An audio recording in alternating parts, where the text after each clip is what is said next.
Саламатсыздарбы, амансыздар урматтуу достор. Бүгүн сиздерге Антон Павлович Чеховдун «Унтер-офицер Пришибеев» деген аңгемесин айтып берейин деп турам. Мен аңгемени баштай берейин, сиздер болсо, эгер эфир жакса, күндөгүдөй эле бөлүшүп коюуну унутпаңыздар. Ал эми бизге колдоо, сүрөө көрсөтөм дегендер үчүн атайын реквизиттерибизди ушул посттун үстүнө коюп койгонбуз. Эмесе баштадык. Мировой судья деген бар. Бул илгери падышалык Россиянын учурунда кичинекей бир аймактын, чөлкөмдүн элдери анча-мынча араздашып калса, же кандайдыр бир мыйзам бузуулар болсо, ошол иштерди карачу. Ошол мировой сот унтер-офицер Пришибеевке кайрылып турат.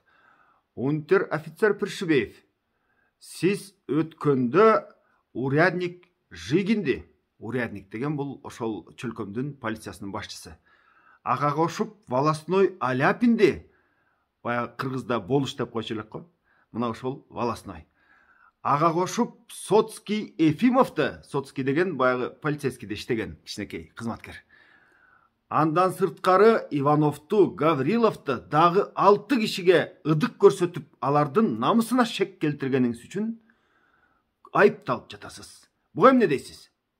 Урматтуу судья, кандай мен айыпкер болуп калам? Кандай мен айыпкер болам? Мен жакшынакай эле болуп, келинчегим менен тыптынч жетелешип келатсам, эл чогулуп турат. Көптөгөн эл жыйналып алган. Анан кайсыл мыйзамдын негизинде бул элдер жыйналыш керек? Айтсаңыз, кайсыл мыйзамдын негизинде ар жерге элдер чогула бериш керек? Мүмкүн башаламандык уюштурат булар. Ошондуктан мен алардын баарысын, тургула, жөнөгүлө бул жерге топтолушпай, кайсыл мыйзамдын, кайсыл закондун негизинде бул жерде топтолуп атасыңар деп барсам, ал жерде сууга чөгүп кеткен адамдын өлүгү жатыптыр. Туйятта, ошол нерсеге бирөө дагы карап койбойт. Мына мен айттым, урядник, могуга деген сен кандай бир чара колдонбойсуңбу? Я дедим. Десем карап турат, бул кайсы мыйзамдын негизинде бул жерде сууга агып кеткен өлүк жатыш керек? Я? Унтер-офицер Пришибеев, бул деген сиздин ишиңиз эмес да, деп сот кайра ага кайрылса, элдин арасынан баягы ыдык көргөндөрдүн арасынан бирөөсү сотко арызданып жатат дейт. Урматтуу судья, мына ушул Пришибеев биздин айылга келгени 15 жыл болду. 15 жылдан бери бизге жашоо жок. Бала чака көчөгө чыкса, кулагынан чоюп бар үйгө жөнө дейт. Ойнобо дейт. Элдер чогулса, эмнеге чогуласыңар, кайсыл мыйзамдын негизинде бул жерге чогулуп турасыңар дейт, кубалайт, үйүңө бар иш кыл дейт. Ал эмес. Аялдардын артынан кайнатасындай болуп, контролдоп, кубалап, ошолордун баарысын баштай турган, тескей турган болуп алды. Бул эмне деген я? 15 жылдан бери бизге жашоо болбоду го я? Десе, токтоп туруңуздар. Мен азыр Пришибеевдин өзүнө сөз берейин. Сиз өзүңүз жооп бериңиз. Бул сиздин ишиңиз эмес да. Кандайча урматтуу сот, менин ишим эмес бул. Мына мисалы. Мен жакшынакай болуп келаттым. Келатып, тетигил адамдарды тарка дедим. Булар деген мыйзамды билишпейт. Мыйзамды мен билем. Кандайча менин ишим эмес. Мен булардын баарысын башаламандык уюштурбасын деп, башка деп айтам. Мен деген тетиги Варшавада штабта служба кылганмын. Андан кийин аяктан таптаза службамды өтөп бүткөндөн кийин, кызматымды бүткөн соң келип өрт өчүргүчкө кирип, өрт өчүрүү кызматында иштегемдин. Ал жерден ден соолугума байланыштуу бошогондон кийин эркектердин гимназиясында швейцар болуп иштегем. Мен мыйзамды билбегенде ким билет мыйзамды? Мен айтам буларга, кайсыл мыйзамдын негизинде силер бул жерге чогулуп атасыңар дейм.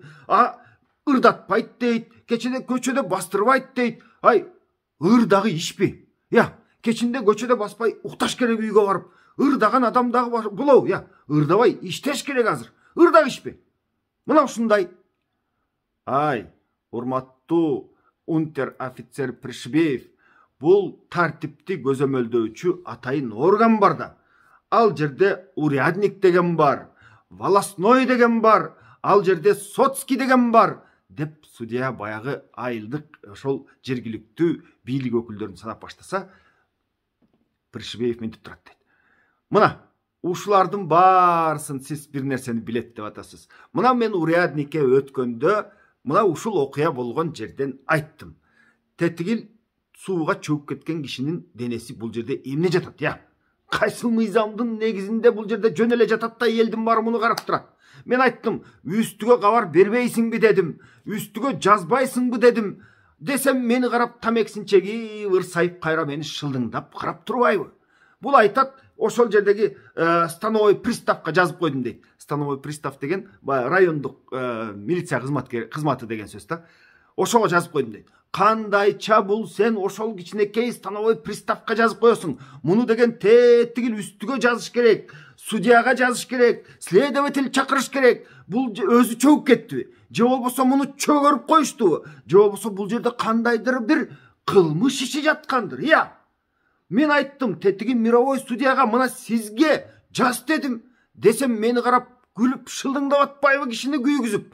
Ай, сенин мировой судья дегениң мойлападагы майда чүйдө иштерди карайт дагы. Бу окшогондорго анын ал мындай менен алектенбейт. Анын кызматы мындайлы иштерге жарабайт.